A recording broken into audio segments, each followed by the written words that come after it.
Hello and welcome to part 7 in our series of videos all about play and resilience. My name's Katie Power and together with my colleague Helen from Rochdale Educational Psychology Service, we've done a series of videos about play and resilience.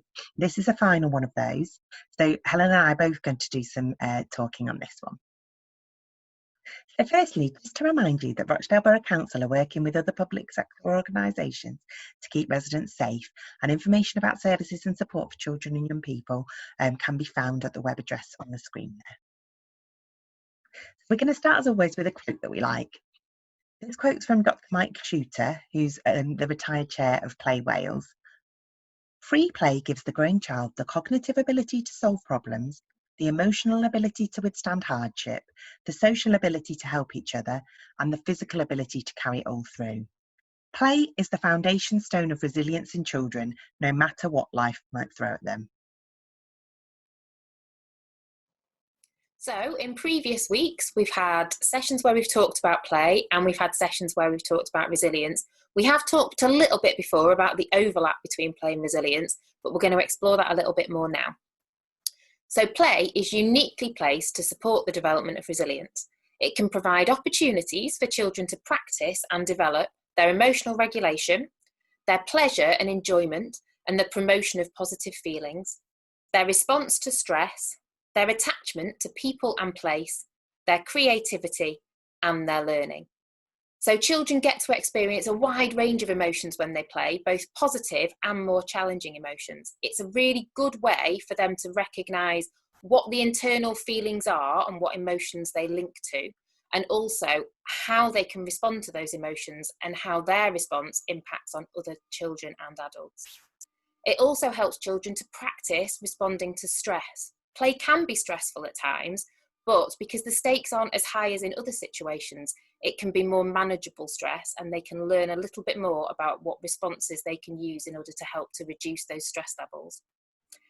Play also helps to develop attachments, which we've talked about previously as really important in terms of resiliency skills.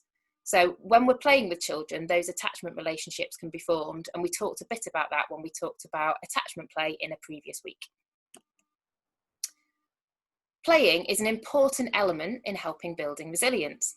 Having enough time, space, and permission to play helps children to develop their sense of self-sufficiency and independence, to feel that they have a sense of control over their world, and to feel connected to others and their community.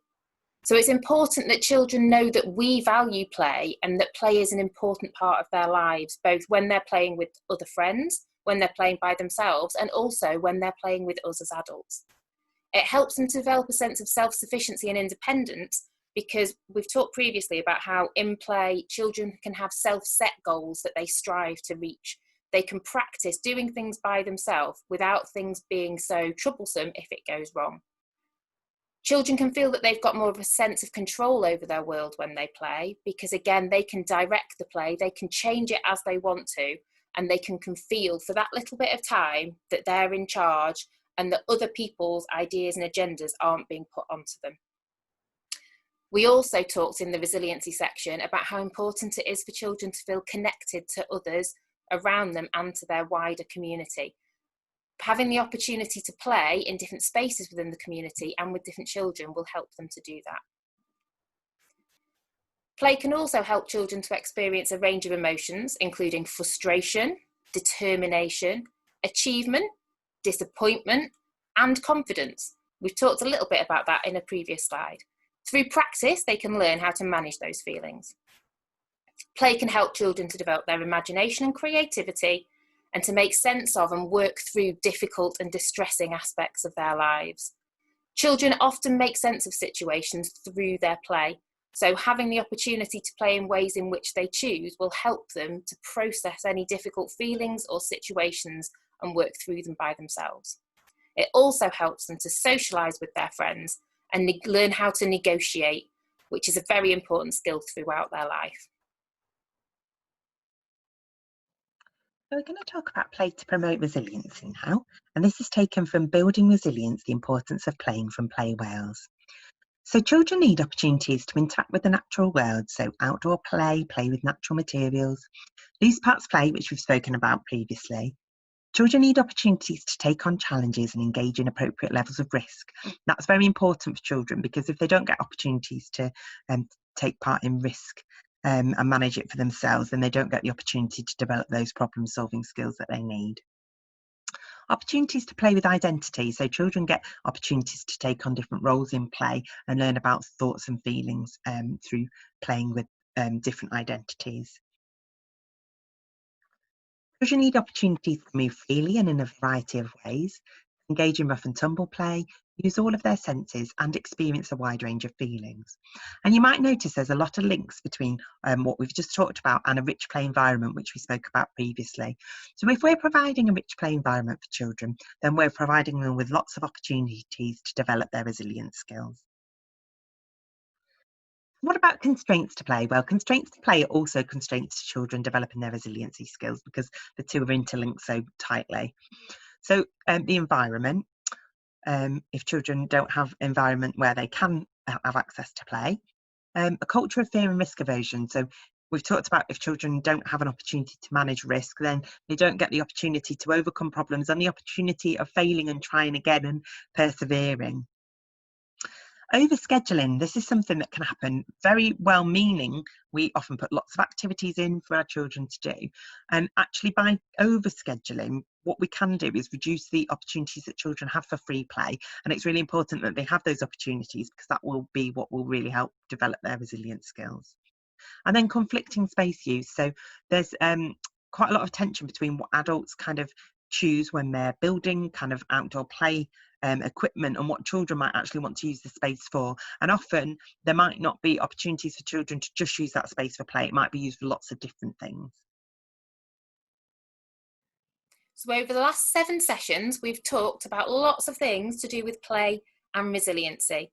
At the end of each week, we've been giving you activities to try or things to think about, but we're just going to try and wrap it all up and pull it all together at the end of this week. So we think the main points for you to take away are to try and remember to be flexible and act as a play partner, trying to let your children lead the play. When children lead play, they are more likely to have a sense of control, and they're also more likely to be able to push themselves a little bit past their boundaries and to try things a bit more. Provide opportunities for children to play with a range of materials in ways in which they choose. Remember the importance of laughter. We talked about how laughter can impact on the chemicals that are released in the brain and how that can support children to feel calm and relaxed. Continue to think about the 7 C's and how you can build on your child's resiliency. And play will support your child to develop their emotional connections, their resiliency skills, and their thinking and learning skills. Play is really of central importance to children's development. But most importantly, remember to have fun. As always, if you have any questions or queries, please contact us on that email address. And if you're looking for any more ideas about how to play or any more of the theory behind play, Play Wales, Play Scotland and Play England all have lots of useful resources and information on their websites. And just to finish, the usual safeguarding numbers. Thank you very much for watching, and we hope you found the videos useful.